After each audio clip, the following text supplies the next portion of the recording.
Welcome, everybody. Welcome to another live show. And huge thanks to B and Gwyneth, who show up here every Thursday. I've been chatting away to them. Hi, Anna. How are you doing? So I'm answering all of your questions. Go ahead and ask away. If you want to make sure that I see it, put it in the super chat. If you haven't already subscribed, please do so. As you know, in the last 2 years, YouTube has changed their algorithms as Instagram has, and they are pushing up the new voices, which I understand that. I think that's a smart business practice. But in the meantime, they are suppressing those of us who've been at the top for the last 10 years. And we're getting about 3% of our viewers because we're not shown in the sidebar, nor are we shown on the main page as often.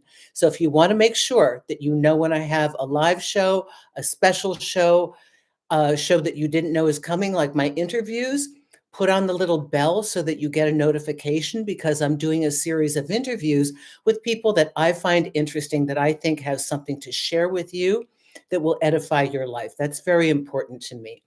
B and Gwyneth, thanks so much. Hi, Reham. How are you doing?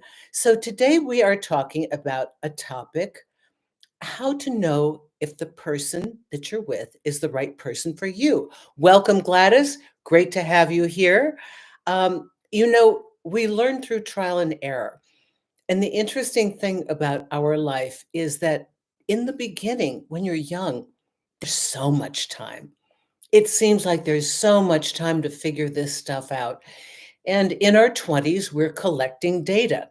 Richard, Sophia, welcome to the show.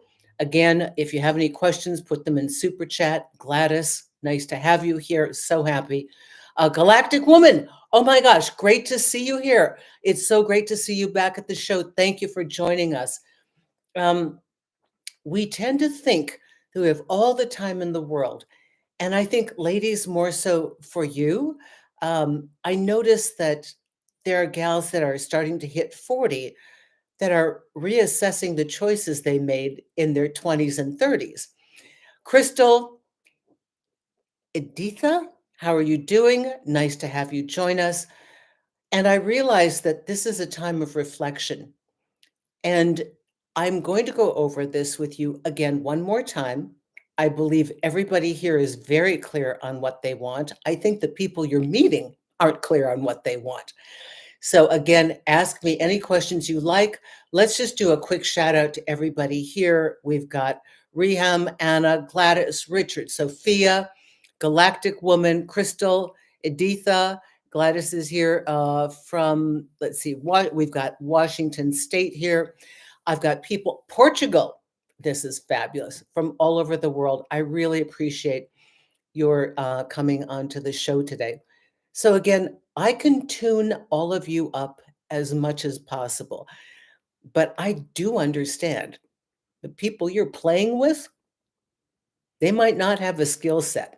Worse yet, they might not even care to develop one, because as far as they're concerned, they can get in and out rather unscathed, because now with the way modern world is, there are a lot of choices. You can kind of dawdle around and be physical with somebody for a month or two until somebody asks, just out of curiosity, is this going anywhere? Let's say hi to the rest of the people here. Now, Karen is with us, Stacy, Kia Mia, uh, Gomez, 21, and Jeff Phillips. Jeff, I want you to see this. This is huge. This is a sippy cup. Now, I bought this for myself to work on camera when I'm doing this. Guys, you don't need this. It's a lipstick thing for the ladies. If you're doing long interviews, and I kept holding up the Starbucks container, which I'm not advertising them. So I didn't know how big this was. This is like 40 ounces. And the reason I'm telling you this, Jeff, I'm in Arizona. It was 90 degrees the other day. Now, 95, 98, that's more like 80-degree weather because it's dry. However, the sun is so hot. I had this filled with water. This is a thermos, right? I had it filled with water, cold water, left it in my car. The sun was blaring down. 2 hours later, I open up the car doors, can't touch the steering wheel, can't sit in the seat. This has been sitting in the sun. I thought it'd be like I couldn't touch it, right? The water was cold. It's amazing. So I know you travel a lot, so I just wanted to say, I haven't tried it with heat, but I'm sure it works the same way. It's heavy. You're gonna get an arm workout, but I use my own merch. I wear my T-shirts. I don't care. I got them because I think they're fun, and this one says, "Consider this, what if it's all perfect?" And that means every assessment that we think is a failure might just be a win in a way that we can't see right now. That the people that are pulled out of our lives, the people that fail us, the people that betray us, the people that are there, gone, and tell us they love us, and then we find them with somebody else. You know, how do we know that dodging that bullet or getting out wasn't the exact thing that's going to pivot us to the next person who will be our person? So today we're going to talk about how to start this process. Oh, I love this. Listen, I appreciate all of you so much. You have to know this. I've been doing this, we've been doing this since 2020. And can you believe that Bea and Gwyneth, like, they have lives? They have things they can be doing on a Thursday night, for God's sake. I mean, maybe they just want to sit at home and relax, and they're here all the time. This is no, we're going on 5 years. This is a lot. So just thank you, everyone. Thank you. Oh, pink looks great on me. I appreciate that. Hi from Vancouver. Golly, one of the most beautiful places in the world ever. Oh, can I tell you a quick story before we start? I'm going to tell on my mother. Oh, she was like bad bitch mother. We checked into a hotel, whatever's a fancy hotel there. And my mother thought she smelled smoke in the room and she pitched a fit, and said she wasn't going to stay in the room. And she went down to the management. She so terrorized them. They said, "Ma'am, we have no more rooms left. The only thing left was the prime minister's suite." We slept in the prime minister's suite. However, they locked the bedroom. They pulled they pulled beds on rollers in for us to sleep in the living room. It was enormous. There were floor to ceiling windows that went all through Vancouver. It was absolutely gorgeous. You know, I can't remember the name of the hotel, but trust me, it was a five-star hotel. But my mom rolled in style, but you know, these were in the days when we were playing good cop, bad cop. I was trying to mute her. I'm telling you, I got so much more out of her complaining. I watched her do this. So that was my vision of Vancouver, one of the most beautiful cities in the world. So I really appreciate you being here. So that's a little story. Um, let's see. Okay, what is this? Someone I'm considering dating spends several days a week with his cousin and cousin's wife and two small kids. They live close by. Okay. When asked how much time he envisioned we'd spend in a week, he said 1 day. I felt like I was auditioning for a mistress. Am I unreasonable? Galactic woman, this is something that you have just had your boundary crossed. And I promise all of you, I will get back to the topic, but it's kind of one of the things we're looking for. This is not a person that finds time to make time for a relationship. The family connection is this individual's form of support. And that's great if they don't mind him coming over. But this is where he's getting his sustenance. So the imperative to choose a female to put in his life to prioritize in terms of time and attention isn't necessary, because he's getting all of his needs filled from the cousin and the cousin's wife. So this person is not ready to have a relationship. Okay? You thought as much? That's right. Okay. This is a no-go. Evacuate quickly. Listen, 20, 30, you can run out the clock a little bit. You're getting late 30s and you want a serious relationship, you got to listen, you've got to anticipate, you've got to tell them what you want and what you need. See if they will amend their actions, see if they want what you want, and see if they'll work with you. And if they won't, just get out. You don't have time to fix, heal, hope, educate somebody in dating 101. You're not going to have time. And you're gonna be so resentful at the end of all of it. You'll be like, "Why did I even waste time on you? Oh my goodness, you don't even want what I want." Okay, how do you know if they are your match? Now, let's be real. How do most of us choose a person, right? We choose by looks, chemistry, immediate attraction. Well, y'all know that comes from our family of origin, and that comes from a template that we have ingrained within us. If it's a healthy template, that's fabulous. You don't even need the show.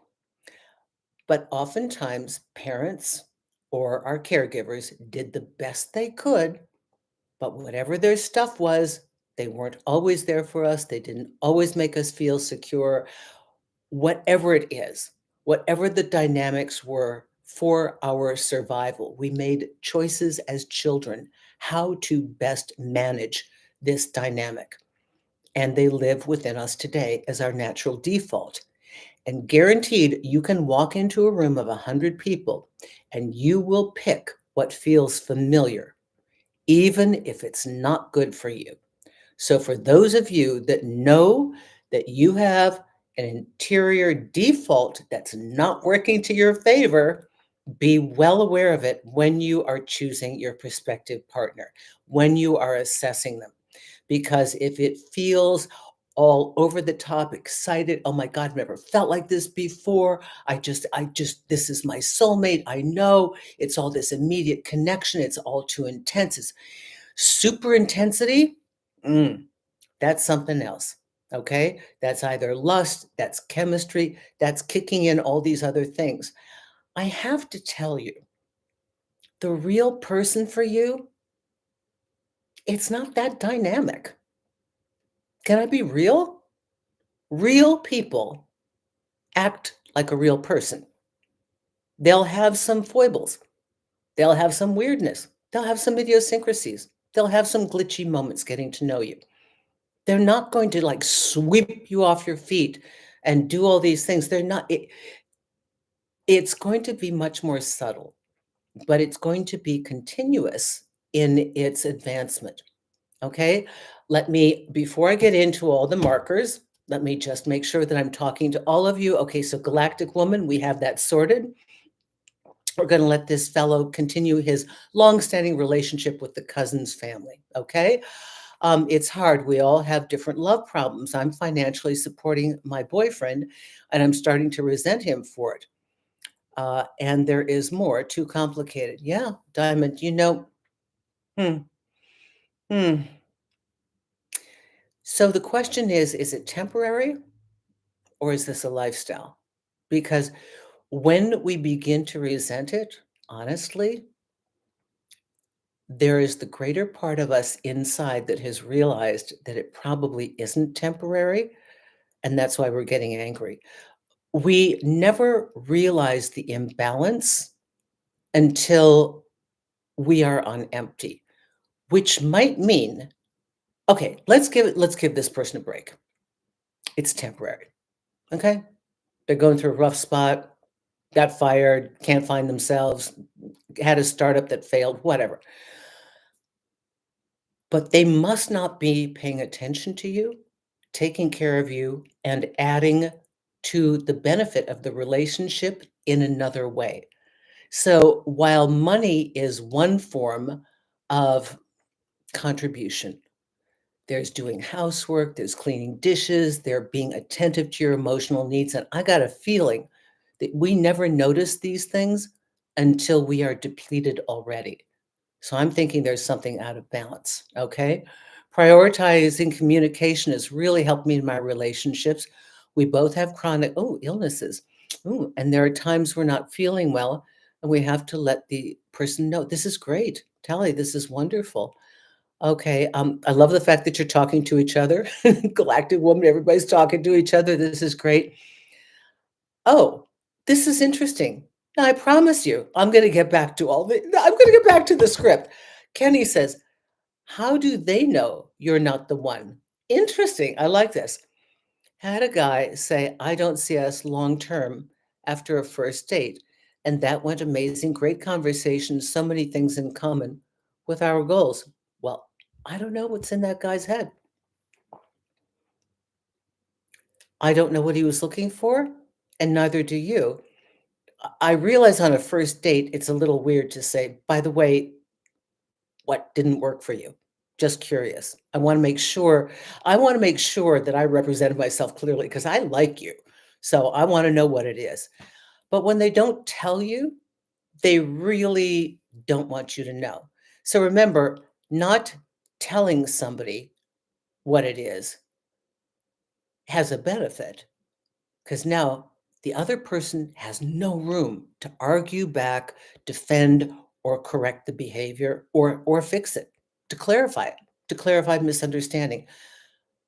It may well be, Kenny, that behind the scenes, this person is not done processing a breakup or still wants somebody else and is duty dating for themselves, really likes you.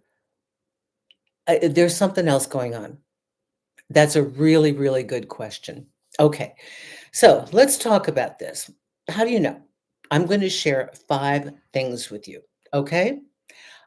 First of all, let's distinguish somebody who feels absolutely perfect. Oh my God, they're the one from your match. Okay. Because the person who's going to be right for you may not be what you imagined. B, Gwyneth, that ring a bell? Gwyneth, maybe not so much in your band, but B, for you, like, didn't expect this. Might not be the look you imagined, the gender you imagined, the nationality you imagined, the height you imagined, the physicality you imagined, the socioeconomic status or whatever, or lack thereof. It might not be any of those things. They might not have the job title, the social circle, none of it. They might come in a completely different package. Your real, real, real person that knows how to love you and manage your life. Now, to be clear, this does not mean that you are settling for somebody who is not your bookend, but bookends that balance, okay? Because what happens in a relationship, this beautiful love dynamic, I believe that mm, the spiritual component that underlies all love seeks for balance and expansion and growth of the individual, our evolution. So you might attract somebody on a completely different end of the spectrum, very different from yourself in ways that can be challenging and frustrating. But when you look at the overall pie of what is being offered percentage wise from each person, it may not be the 80% financial security that you're used to. It might be 35%, but it might be another 50% of emotional support that you never had. Absolute, this person has your back, which means so much more to you. And somehow, when you put these two pies together, the ratio, all of it works out beautifully. Okay. Because that makes a complete whole. So people oftentimes come into our lives where they are representing a shadow self, parts that are unmet, things that we have to work through. And that's where we have our challenges. That's where we go, "Rah, rah, rah, rah, rah, rah, rah, well, you're not doing this, blah, blah, blah." That's our, right? But that's exactly what we need to heal, which is why we have this person in our lives. It's a kind of a brilliant design. If they didn't use the bait of, love and attraction and resonance, we'd never get there to go work on ourselves this much. But in a relationship, you're working on yourself all the time because you're always working with this other person who's going to bring things up or call you out or take you to task. So that's what the relationship is. Let's see. Okay. So one, number one, they might not be what you expect. If we hold to the specificity of an external, meaning religion, color, gender, whatever, nationality, what if we keep to like height, got to be 6 feet. If we keep to these parameters, we will miss the person because, like, maybe we're only into blondes. This person has black hair. Like, never dated anybody with dark hair. I only do blondes, right? But that may be your person. And here's the funny thing, while it may not seem on the outset like this is a choice you would make, there's something on the inside that's so much more dominant. Now, it could be that they're exactly your physical type in all ways, your physical, your financial, your social, it could be. But we oftentimes miss what is intended for our best advancement and happiness because we have a fixed idea of what it must be. So I ask you all to do what I've said many times over. Focus on how you want to feel. Focus on the internal qualities that are the most important to you: honesty, trust, um, self-discipline on their part, a lifestyle that resonates with you, communication skills, the ability to love, emotional availability, ambition, whatever. Put those things in, let go of the externals. I promise you, you will be directed to the right person. Okay. I'm going to take a question before I go on to number 2, but everybody has that. I'm sure you do. Um, let's see. Uh, Before I go on to you, Gladys, Diamond, you've already answered your own question. Not only is he attracted, you're attracted to him, but he gives you the minimum. How much are you willing to pay for what you're getting? He better be given the sex too, because otherwise he's just pretty to look at and completely useless.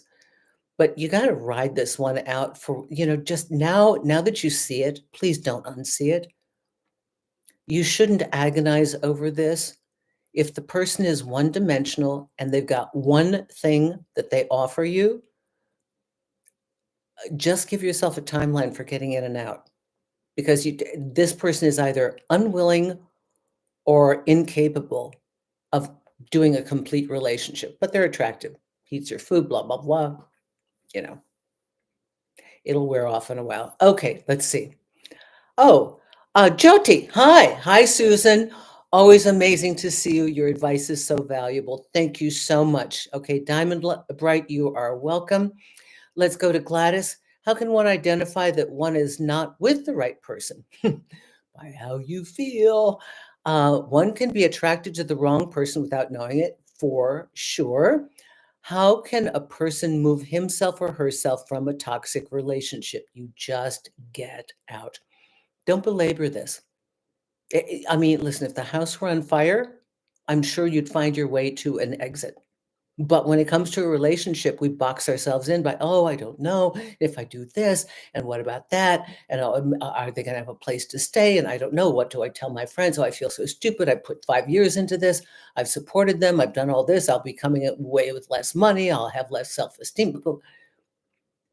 If it's not working, get out. If you've tried everything in communication, if you know in your heart of hearts and through example and action, this person is not your person and can never satisfy whatever is your basic requirement for a relationship, no, just get out. Don't overthink it. You've done the work. You've presented the information. You've given them opportunity. They're not doing it. Leave. It's like the house is on fire, right? You're not going to sit there and think, oh, I don't know, but how's it going to make me look when my house is burning? I don't know. Is there insurance going to cover? No, the flames are raging. You get out of the house, right? Okay. Is thinking it's too good to be true indicative of a low self-worth? No, Jessa, you might be in a good relationship. No, no, no, no. I mean, it depends on what kind of let's analyze what too good to be true means. Does it mean they're love bombing you? Telling you you're all sorts of gorgeous and getting you all emotionally and psychologically hooked? Or does it mean you're relaxed and feel comfortable? And this is odd. And this is odd to you. I don't know that it's low self esteem. It could just be that it feels unusual. D. Willis, so true, Susan. I've always had relationships with guys with long hair rock types. And my guy now is short haired, gray haired man who's nothing like I would have picked before. D. Willis, thank you for joining us. I love it when people have their partner and they are happy, like B and Gwyneth, and they show up here anyway to contribute. We have to know that there's love on the other side of this. And people, it's like in AA. People put in 10 years and then they stop going. And their sponsor will say to them, listen, at this point, it's not about you. You come back to show the newbies that they can make it. That's what you're here for, right? Okay.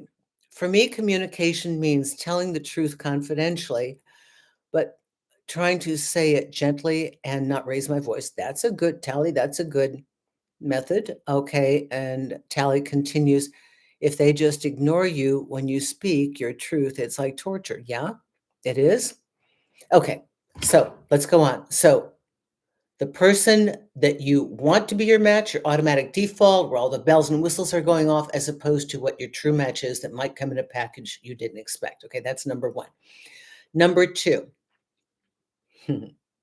Oh, did I do that? What's that? How did that happen? I got balloons. Did you guys see the balloons? Is it just me? Okay, maybe. Okay. Let's say, okay, ridiculous comfort. That's what I say is number two. Ridiculous comfort. Like it feels natural. It feels easy. You feel relaxed. And this is weird because you've never been this relaxed before. This means in a good relationship, when you know that they're the right one, you are not editing, you're not walking on eggshells, you're not managing their anger to make sure that nothing tips them off because then it's going to be a bad day for you. You're not doing that. You don't have to manage, massage their ego. You don't have to do that. You can just be yourself and it's okay. It's unbelievable how easy and natural it is. And you feel an overriding sense of peace and calm. The one thing you no longer feel is anxiety. Where do I stand? What's happening? What's going on? You know, in your heart of hearts, you know here deep inside yourself that they are in it for the long haul, that they love you, that they care for you, that they will be by your side. That is the right person. Okay. Let's see. What else do we have? Make space for a new person by getting out. Universe abhors vacuums. Leave the burning house. That's right. Okay. Jessa, knowing love goes in hand with pain and disappointment, how to find the courage to stay present rather than overthink into what if in the future. Okay. Very good. I love the fact that you realize what the problem is. Most people can't even start to correct the situation because they don't know what the real issue is.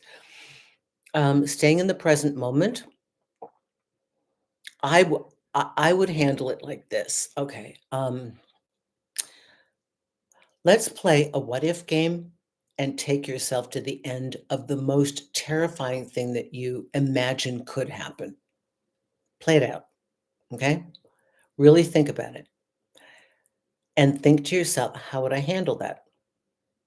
And think in detail, what would I do to recover from that? And can I recover from that? And once you've played out the worst case scenario, go back and play out another couple of scenarios that concern you, that are your what ifs, and go to the end of how you would manage each one of those. Because the truth is that we have all survived a relationship, or you wouldn't be here today. Whatever it was didn't take you down. And if we can start to trust ourselves more to be able to handle an unexpected what if, then we're going to be more in the present moment. Everybody is going to have these moments of wondering, but it's not going to be ongoing. Sometimes it's so good and so beautiful. You look at your partner and they're just lying there and their hair is glistening in the sun or whatever, and the sun's hitting them a certain way, and they're holding you, and it's so gentle and tender, and they're looking in your eyes and all that, and it's or you're having a moment where you're having so much fun and you're wanting to do that snapshot to capture it, and you start to think, oh my god, this may not happen again, this may end. You have to live in the present in order to fully enjoy the relationship. It can always come to an end. You can say goodbye to them tomorrow. There could be a train accident, a car accident. They could have a heart attack. You could have a heart attack. It doesn't, we don't know. But I would really play out the worst case scenario. And if you can, in your mind, handle that and you've got a strategy for it, then everything that leads up to that is easy. Then let go of it because you already know what you're going to do if that thing that you are so terrified happens. Okay. Now it no longer is a big boogeyman because you've already got a plan of action, right?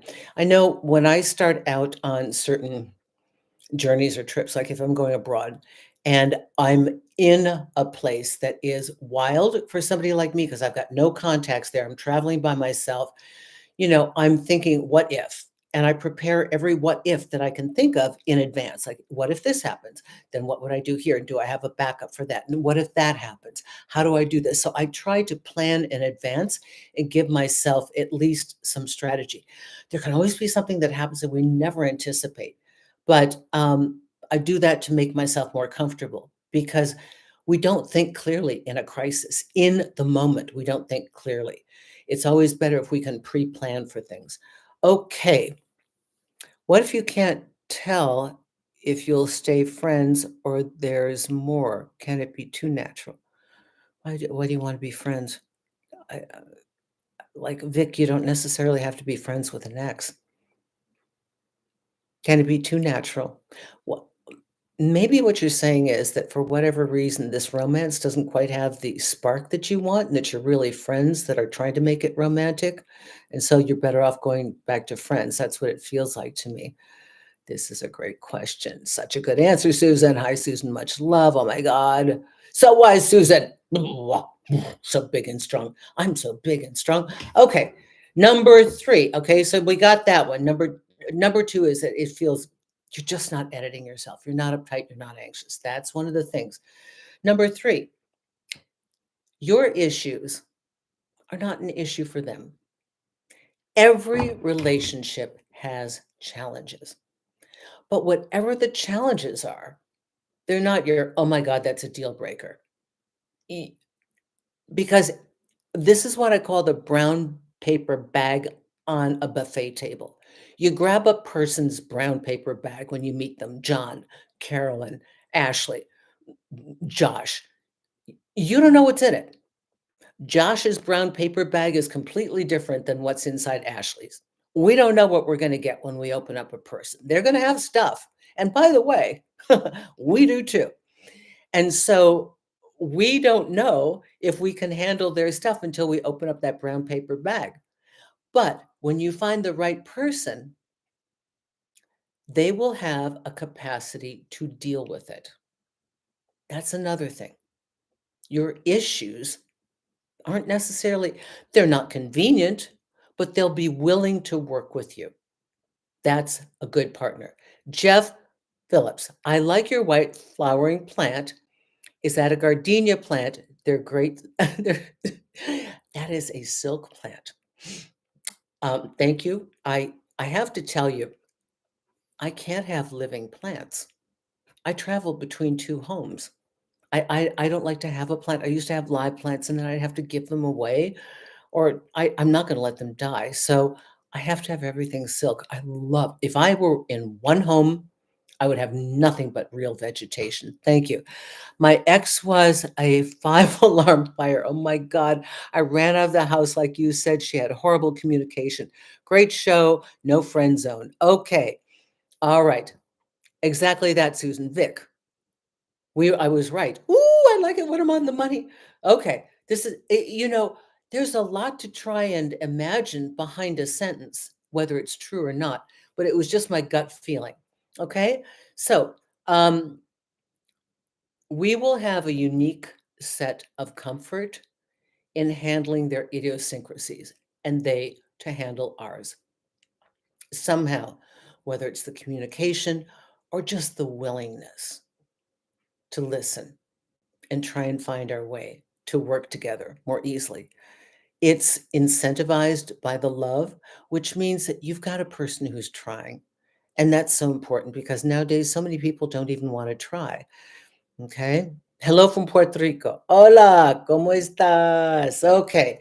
That's number 3. Number 4, perfect compatibility means they are not perfect and neither are you.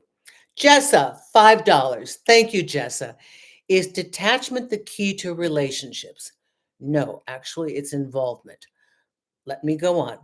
I'm in love. I'm scared, so I want to healthily detach without losing the beauty of falling in love. Advice? Wait, you're already in love. Sweetie, you're already in love. What are you going to do? Retract? Now, don't futurize.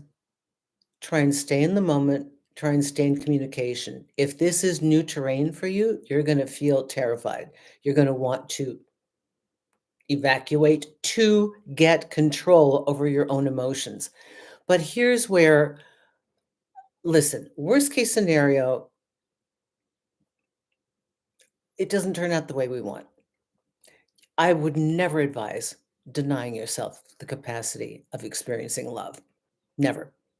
To experience love within ourselves, tell me you don't feel like you're on meth. Like, I don't know what crystal meth feels like, but like you're not like on numerous caffeine coffees. I mean, there's so much energy, there's so much insight, there's so much. I mean, the colors are brighter. It's like people look at you when you're in love and say, "Oh my God, you're just glowing," because we glow. It's amazing. You're experiencing drugs going off in your body that we are still trying to replicate synthetically and have kids take in a discotheque or whatever. So you have to realize what you're feeling is so precious. Don't deny yourself this sense, but pull yourself back from filling in the dream and making them the one just yet, because there's no the one. You're just testing out what it is. So I would say, rather than being detached here, in order to retain groundedness within yourself, Jessa, I would just try to pace your mind from making it whatever your fantasy thing is that it could be. Do you know what I'm saying? It could be very good, but you're still in the assessment period. But try to experience the love, the loving feelings. And if it's really weird and you're starting to pull away, I would suggest you really put the pedal to the metal and see if this is the right person. Say, hey, I'm really liking you a lot. And everything inside me wants to run. I don't want to run, but I need your help. I need your help to stay in this because this scares me. I'm just telling you this, I'm being straight. I don't want you to misinterpret any moves that I have because my first impulse is to, it's a lot for me. Have you, yeah. If they're going to be your partner, they may even say, you know what? Oh, thank God. I'm scared too. This is new for me too. At which point you say, okay, let's make a pact. No matter what scares us, let's hold hands and walk through it. Okay? If we have to let go, there'll be a really valid reason, but not fear. Okay? Jessa, I hope this works for you. I like what you said about comfort zones. Okay, Telly. So everybody got this? Okay. Again, perfect compatibility means they're not perfect and accept that neither are you. Okay. And number 5, what the right relationship feels like. You now have a partner, you have a teammate, and you have a teammate that you can count on. in acquiring whatever goals you have as a couple.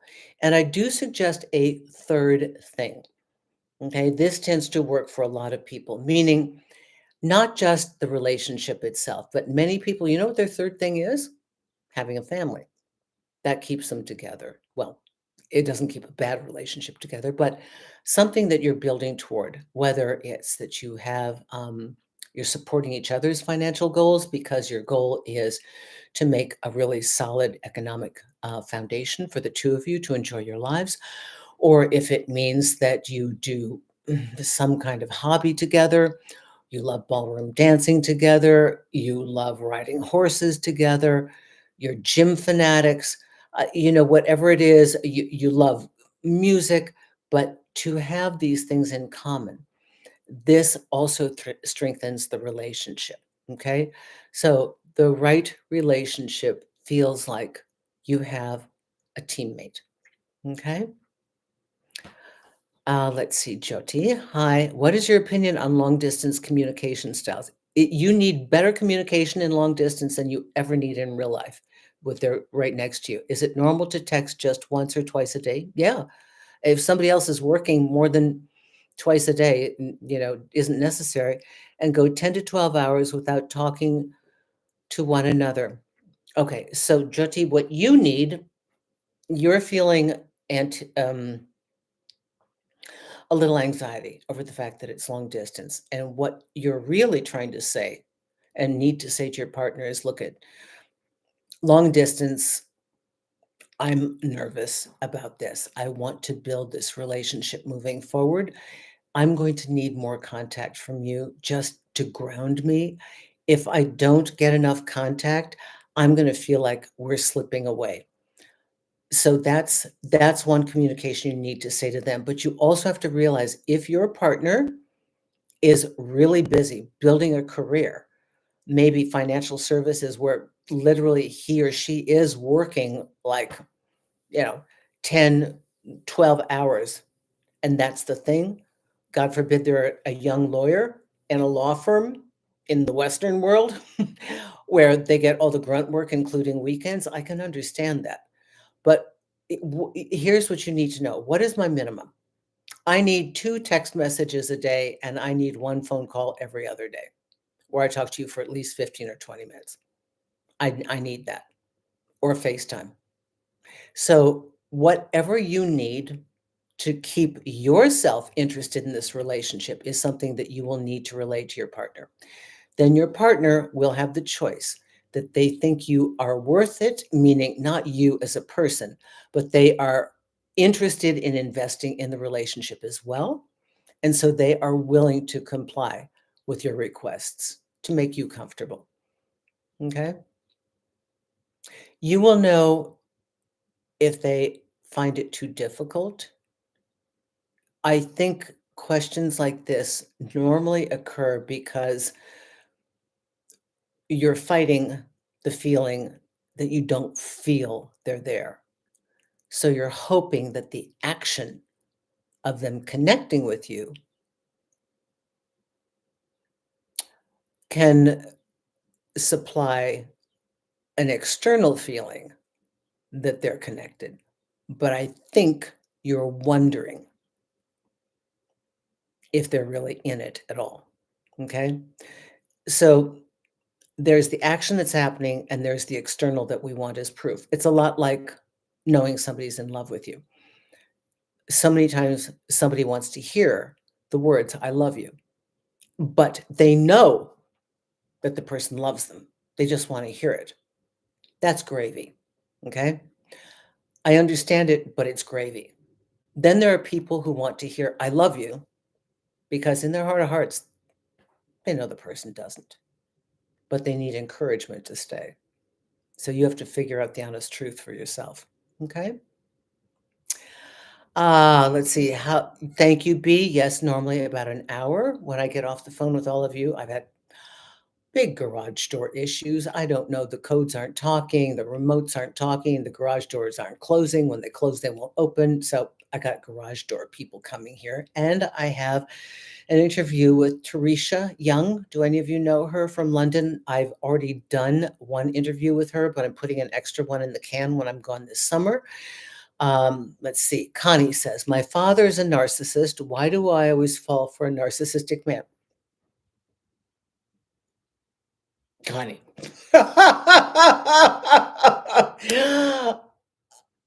It's right there, honey. You're so sweet. Isn't it funny? I mean, we know what we don't know. We know what we don't think we know. Okay. They come on so strong with love bombing, then pull the rug out and discard. Yep. Now that you know the routine, aren't you on the lookout for it? You eliminate this. Okay. You know the drill. You've been there before. Anything that reminds you of your father, you run like crazy. Run, run. What was your mother like? Was she the long suffering martyr that put up with everything?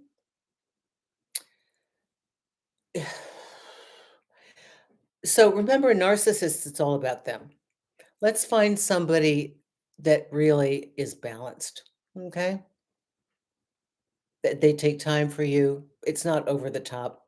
This OTT love bombing is really like such an issue.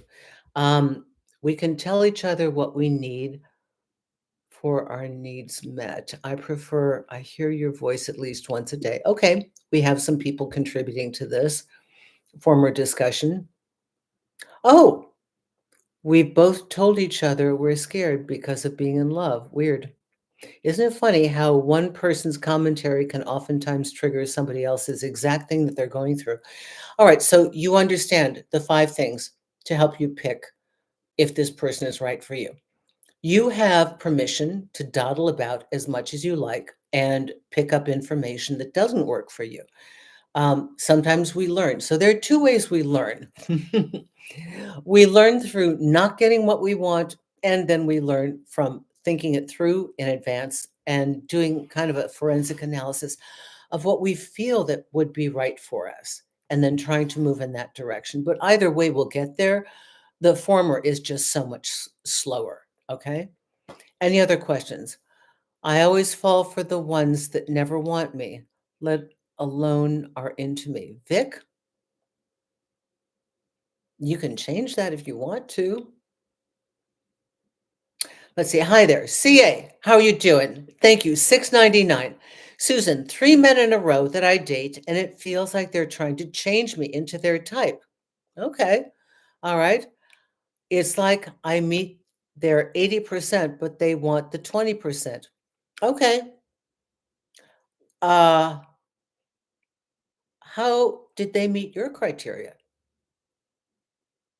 Interesting that we're talking about, are they selecting you? I want to go backwards into something else. Um, were these men 80% of what you want? 5%? Interesting. What did these 3 men have in common? Are they in similar financial backgrounds? Are they like alpha dudes? Are they a little narcissistic, a little egocentric, a little full of themselves? Where they think they're like negotiating for a property deal? Like, I don't know what's up with these guys, who they think they are. Did you feel like they were judging you? You already feel judged. Okay. They want to change you. Obviously, they're attracted to you, but when they get you in there, they want to do something to you. What exactly do they want to do to you? What do they want to change you into? That's one. And two, but the really only question we have to ask is, did you like them? Uh, how did you feel about them? That's the question that matters. Everything else is unimportant. And I do appreciate your contribution. Trust me on this. Okay. Hi, Susan. I'm a big fan of yours. Welcome, Rosetta. Okay, Vic, you're going to change your picker, as my colleague Patty Stanger would say. Your picker's off. Now you know You picked the wrong ones, now you're gonna pick the right ones. Don't fall for those people. You already know the end of the story. Okay, let's see, is there anything else that I missed here? Okay. I think I've done most of your questions. I don't think I missed anybody. Uh, okay. I think we've done most of this. If anybody has another question, you're the best. Thank you, Vic. Okay, now sometimes I ask people to come back and tell us next week their success. They don't always, but I'm going to hold them to it. Okay. Let's see. Okay, Trev, everyone is about self respect and abundance mindset. But what's the point of having abundance mindset in a committed relationship, even though they blindside with breakup? I think is normal until they leave. I think that's what this says.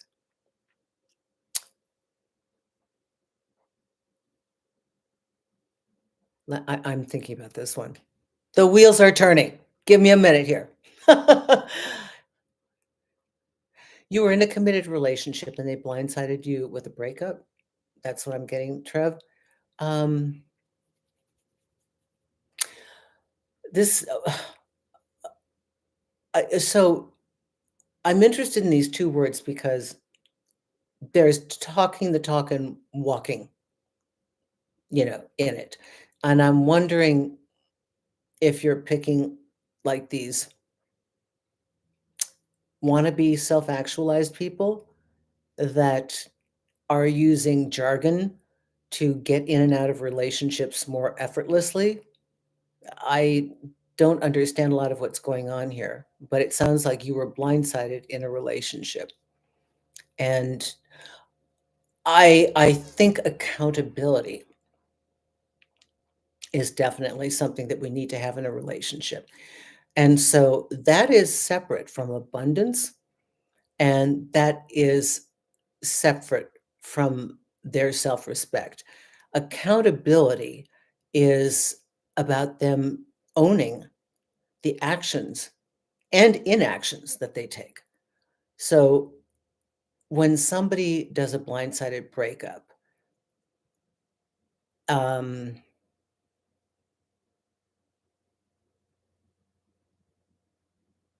I'm a little confused by this. Okay. I have to tell you, the way I'm coming into it, I can't see the whole picture from this. I'm confused. But everybody, you know, it's horrible. Send me another message, Trev, because I'm kind of losing the thread here. Great question. I think they were trying to meet their fantasy person. How funny, pretty, successful I should be. Oh, I get that is. Oh, so they're used to phony people. They want some cardboard cutout Instagram filtered girl to be aloof and I don't know, like an accessory. I, d- I don't like feeling like I'm a social accessory that a man would put on himself to edify himself. That I'm supposed to be the mirror that reflects his glory. If we're partners, we're partners, and we're steadfast in that. Let's see. Can guy with wandering eye ever recover? The guy I like has everything except this bad habit. Yep, that's difficult. Um, how old is the person? Is this your person? Are you in a committed relationship or are you in a situationship? Are you in something and you want to lock it down and you're hoping they can change? I've known gigolos and opportunists and playboys that haven't changed until their late 50s, early 60s. But by the way, somebody else is still supporting them. And I mean, emotionally, financially, whatever, completely charming, completely loving. But the biggest bad boys I know eventually settle down as they start to round out their 40s. I don't know that with that background, they're done, but they're less active. Okay. So we don't know. I mean, first of all, you have to ask I mean, if you want monogamy, why are you with somebody that's not so keen on it? I mean, you're just starting like this. These are basics in choosing a partner, right? Um, are you interested in a relationship? Are you interested in building a committed relationship? Sounds like you are. Lucy Lou, great live, much appreciated. Let's get back to you, Trev. I mean, everybody blame you for not moving on after a blindsided breakup and blame you for not having abundance mindset. Okay, it's about you. Thank you for the clarification. But isn't it normal to not have abundance mindset when you were in a committed relationship and didn't expect a breakup and the person moved on to the next relationship, even though they say it's better? Is it normal to think the person was your, no, that's not your person. Okay. And if you chased, I think it has nothing to do with self-respect, but everyone seems to think so. I sincerely, uh, I think since they were your person, it's not, this is not your person. Okay. And you're listening way too much to your friends. This abundance, what do you mean? Somebody breaks up with you and they're like, oh, you should have an abundance mindset. Honor the process. I mean, your friends are not helping. Who are your friends? And why are you taking their messaging? You've got to be an independent thinker here. Friends and family get in the way of more relationships than we would like. Do you know how much I have to deal with this? I got 6,500 individual clients. We're talking 45 minutes to an hour. I'm not talking groups. I'm not talking classes. I'm not talking public speaking. I'm talking one-on-one. 6,500 hours of my life. And how many of those people have issues with the sister, the brother, the mother, the father, the friends, their girlfriend told them, their guy friends have told them?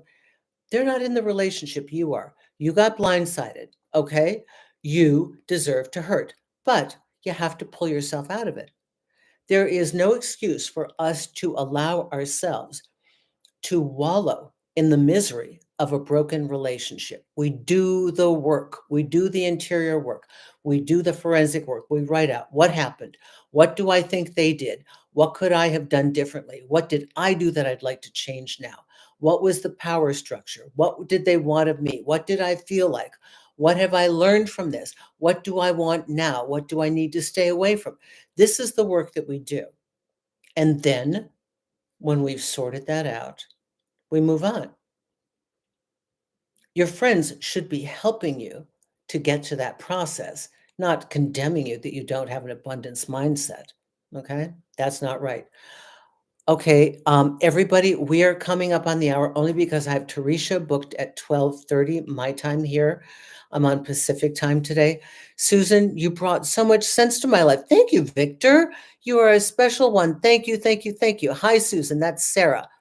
Okay, so we got to Trev here. Trev, we sorted this out. Stop listening to your friends. Lucy Lou, so nice to see you here. I love your commentary on my YouTube page.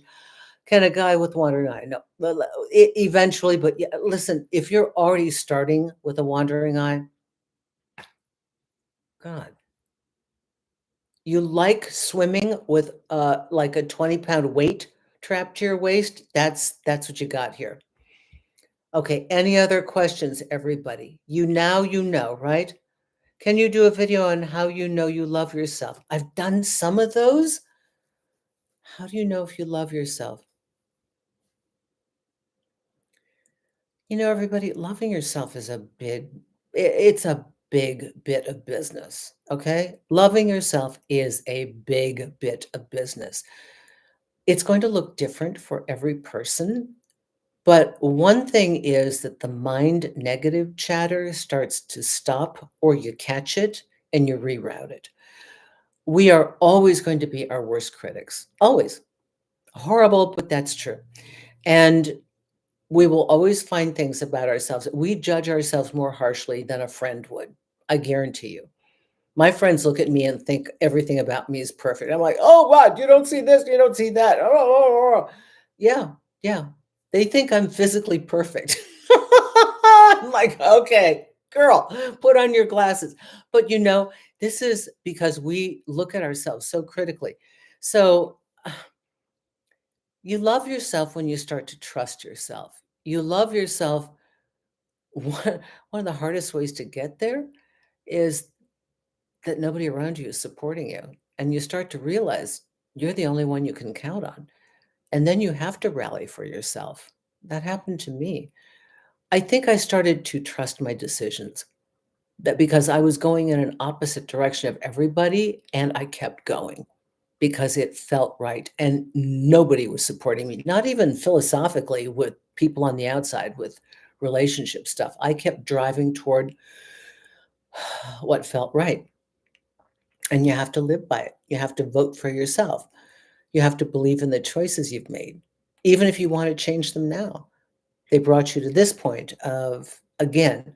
So loving yourself just means that you start to, I think it's very different from self care. I think they're just plain people that are hedonistic and narcissistic, and they think loving themselves is making everybody do things for them, manipulating people to take care of them. They think it's going to the spa all the time or buying fancy clothes and going on trips. That's not loving yourself. That really isn't. That's hedonism. Okay. Go on the trip, but experience it on the inside. Be grateful for the moments that you have and this beauty of wherever you are that you're learning from. I hope that answers some of it. Hi, Timothy. Nice to have you here. How to be certain enough, green flags or just paranoid? So do you mean green flags? Green flags are the indicators that this is positive and go forward. Paranoid, or that means you're looking for red flags to pop up. Some of this is just trauma from bad dating experiences. Listen, I can tell you all you need to know about people and the games that they play. I've got entire playlists on dating games. At the end of all of this, you're going to have to start to trust yourself and stop doubting yourself. You're going to have to start to trust, pick up the messages, go, I think this is what's going on.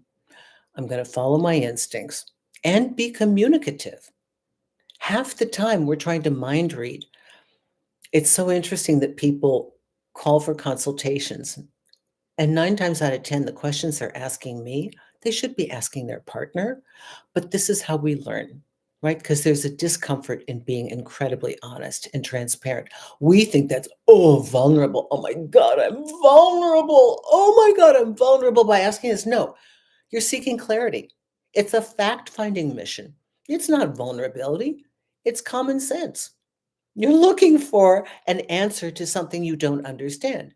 You're looking for their input, which is absolutely vital to your making an assessment about what's going on in the relationship right now. It's not vulnerable, it's empowered. Okay. Okay. Hi, Susan. Time change messed me up again. Oh, where are y'all from? Because I know we had one a couple weeks ago. We'll be on time for next week when the time changes as well. Love the topic. Cigarettes after sex. There was somebody online years ago, and I think maybe it was even a personal ad because I don't even think I think I went online for like 5 minutes. I got off. I think it was cigarettes and booze or something like that. And I just thought I did the guy with no, I know what it was. The guy said, yeah, I smoke cigarettes, I like booze, I like blah blah blah blah. I'm lazy. It was like I thought I wanted to meet the person because I was sure it was tongue in cheek. Uh, God forbid it could have been correct, but I mean it was so funny. They were basically laying out everything you wouldn't want in a partner, and I just thought it was so clever. Okay, time change in UK, time change is this Sunday. Okay. I'll be listening to this on my bike ride. Okay, cigarettes. Okay. Everybody, I'm going to stop for the day today. And if you know, I have Breakup Triage. That's in audiobook form. That's really wonderful if you're going through something. I have Allowing Magnificence, which is on audiobook. And I don't know, it's 2.5 hours. Audible's making it for free for you guys again. I would have liked to have made money on it, but okay. And there's also the physical book. That is not about dating and relationships. I had one guy who's a follower who keeps giving me 1 star complaining about it. And it's made all of my rankings go down because I've got 4 stars now instead of 5. All these wonderful comments. And the one comment that he keeps making is like, it didn't help me in dating at all. It's not a book about dating. It's about you. It's about why things happen. It's about why stuff is happening to you that you think is so horrible. And you're not seeing that it's trying to bring you to another level of understanding something, trying to expand you to the next version of yourself. It is the consider this. What if everything's perfect? this horrible thing that's happening to you right now, that you are so convinced the universe is coming to conspire against you and ruin your life, and they're doing this to you, and that's happening to you. The concept really is it's happening for you, but it will always appear that it is happening to you until you learn how to handle and think through what's happening. You are going to need to look for the gem in the chaos because the gem is in there. But until you know that the possibility exists that that gem is in there, you will always feel tortured by life. Okay, so it's not about that. It's about what's the message? What's the message? What do I need to learn? What do I need to adjust here? Because it's here to tell me to move. Pain is our ultimate cattle prod. That's the only reason for pain, folks. Humans are inherently lazy. We don't move unless there's pain. And when there's sufficient pain, we'll move. That's it. Okay? So thank you, everybody, B and Gwyneth, and thank you for all the love, everybody. If you don't know, make sure you subscribe. Make sure you put on the notification bell. If you want, the newsletter is at the bottom of susanwinter.net. And thank you, everybody, for joining me. I'll see you here next week. Take care. Thank you for your super chat. Thank you, everybody. Bye-bye now. Take care.